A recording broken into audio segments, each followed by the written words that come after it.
sa mi kang hun kong ripina ram de chong na meg bur ke prang malong ding ke pleng aning ve ne penang ne mang mun long ka he man vo mo ne parlo me kre meg lang ka chom phare ri chak nang ne o te ka nang na hok le do da ma ling ta me la nang seng ve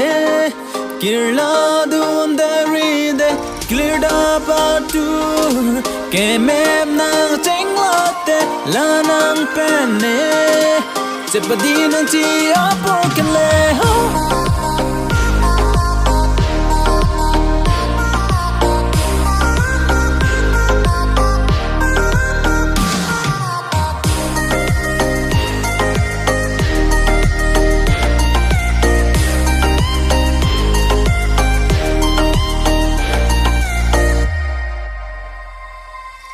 Halloween ke samachar sine penang aza kidding itu mang bongo serata ken som palong kamachar sine penang